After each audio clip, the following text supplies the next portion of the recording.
2012 চনত প্ৰকাশিত মোৰ অন্য এখন গ্ৰন্থ ইচ্ছাশক্তিৰ অলৌকিকতাৰ সফল জীৱন। আৰু এই গ্ৰন্থখনিৰ পৰা প্ৰশংসাৰ অন্য নাম সফলতা এই প্ৰবন্ধটোৰ পৰা কিছু প্ৰশংসাৰ সুফলৰ বিষয়ে উদ্ধৃতি দিব বিচাৰিছোঁ।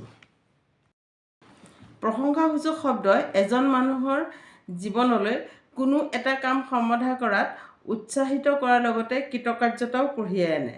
উদাহৰণস্বৰূপে, মোৰ এগৰাকী বান্ধৱীয়ে এম্ব্ৰইডাৰী আৰু হাতৰ চিলাই খুব সুন্দৰকৈ কৰিছিল।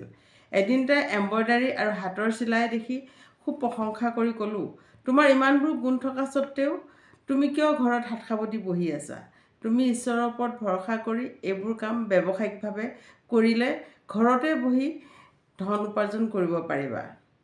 এইদৰে মই ফোনতো বহুতবাৰ কোৱাৰ উপৰিও লগ পালে ক'ব ধৰাত বান্ধৱীয়ে এদিন ক'লে, মই কিবা এটা চিন্তা কৰি আছোঁ, সফল হ'লে তোমাক ক'ম। ইয়াৰ পিছত এবছৰমান পাৰ হৈ গৈছে। তেতিয়া বান্ধৱীগৰাকীয়ে মোক লগ ধৰি ক'লে, তাইৰ কৰ্মৰাজি চাই সেইদৰে প্ৰশংসা কৰাৰ কাৰণেহে তাই এই কাম কৰিবলৈ সাহসেৰে আগবাঢ়ি যাব পাৰিছিল। সেয়েহে ক'ব পাৰি, প্ৰশংসাৰ অন্য নাম সফলতা। প্ৰশংসিত হোৱাৰ ফলত এজন ব্যক্তিৰ জীৱনলৈ আহে অভিজ্ঞতাৰ মাজেৰে কৃতকাৰ্যতাৰ তৃপ্তিৰ স্বাদ, আৰু ইয়াতে সুপ্ত হৈ আছে কৃতকাৰ্যতাৰ অথবা সফলতাৰ গুহাৰ্থ। প্ৰশংসাৰ ফলত এজন মানুহৰ মনত সাহসৰো সৃষ্টি হয়। প্ৰশংসাই কৰ্মস্পৃহা বৃদ্ধি কৰাৰ লগতে সাহসো বৃদ্ধি কৰে, আৰু তেতিয়া অতি কঠিন কাম এটাও কৃতকাৰ্যতাৰে সমাধা কৰিবলৈ যত্নপৰ হৈ পৰে। তেতিয়াই মানুহজনৰ জীৱনলৈ নামি আহে আত্মসন্তুষ্টি। প্ৰশংসাই মানুহৰ জীৱনলৈ কঢ়িয়াই আনিব পাৰে অদম্য কৰ্মপ্ৰেৰণা, হেঁপাহ আৰু উৎসাহ। অতি কঠিনতম কাম এটা কৰিবলৈ আশংকা জাগি উঠিব পাৰে, যদিহে মানুহজনক নিৰ্দিষ্ট সময়ত উপযুক্ত শব্দৰে প্ৰশংসা কৰা নহয়। সেয়েহে প্ৰশংসা শব্দটিয়ে যাদুকাঠিৰ দৰে কাম কৰে। এজন ব্যক্তিক সদায় যদি কোৱা হয়, আপুনি অকৰ্মণ্য, এলেহুৱা, আপোনাৰ দ্বাৰা একো কাম নহয়, আপুনি জীৱনটো এনেই জন্ম ল'লে, আপোনাৰ দ্বাৰা কোনো কামেই নহয়, আপুনি এজন অসফল ব্যক্তি, এনেদৰে যদি কোৱা হয়, সেই মানুহজন লাহে লাহে নিষ্ক্ৰিয় হৈ পৰিব আৰু বেছি এলেহুৱা হৈ পৰিব, আৰু এই ঋণাত্মক ভাৱটোৱে তেওঁৰ মন মগজুত এনেদৰে সোমাই পৰিব যে তেওঁ নিজে ভাবিব, হয় সঁচাকৈ মই একো কামৰ মানুহ নহয়, মোৰ দ্বাৰা একো নহ'ব, মই কাৰো কাৰণে একো কৰিব পৰা নাই, গতিকে মই এনেই জীয়াই আছোঁ, এনেকুৱা ধৰণৰ তেওঁৰ ভাৱ মনলৈ আহিব, অৰ্থাৎ ঋণাত্মক ভাৱ আহিব।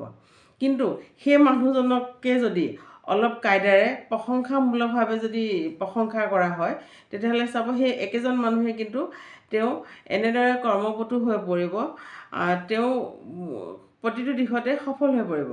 তেওঁক যদি কোৱা হয়, আপুনি প্ৰত্যেকটো কামতে ইমান নিখুঁতভাৱে কৰে, ইমান কৰ্মপটু আপুনি এইদৰে সদায় আগবাঢ়ি যাওকচোন, আপুনি সঁচাকৈ এজন সফল ব্যক্তি হ'ব, আৰু যিবোৰ কাম আপুনি হাতত ল'ব, সেই কামবোৰ আপুনি মাত্ৰ সঠিকভাৱে কেনেকৈ আগবাঢ়িব সেই আঁচনিটো তৈয়াৰ কৰি লওক।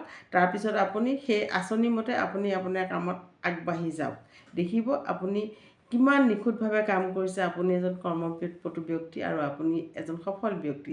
যি কামতে আপুনি হাত দিয়ে সেই কামতে সফল হয়। তেতিয়া দেখিব সেই মানুহজন সঁচাকৈ এই ধনাত্মক কথাখিনিৰে প্ৰশংসা কৰাৰ পিছত মানুহজনে সঁচাকৈ নিজক প্ৰস্তুতি কৰি তুলিব, সঁচাকৈ মই এজন যোগ্য ব্যক্তি হয়, মই সকলো কামত হাত দিলে মোৰ কামত সফলতা লাভ কৰিব পাৰোঁ, গতিকে মই সকলো এলাহ, আত্মসন্তুষ্টি বা নয়াৰ্থক ভাৱ জাৰি জোকাৰি মনৰ পৰা আঁতৰাই সেই মানুহজন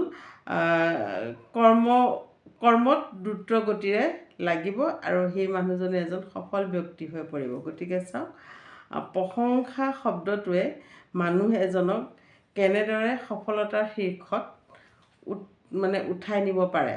গতিকে আহক আমি আমাৰ ওচৰে পাঁজৰে থকা বা বন্ধু বান্ধৱী সকলোকে ইজনে সিজনক আমি প্ৰশংসাসূচক শব্দৰে তেওঁলোকৰ নিজ নিজ কৰ্ম জগতত আগবাঢ়ি যাবলৈ আমি তেওঁলোকক প্ৰেৰণা যোগাওঁ। আহক।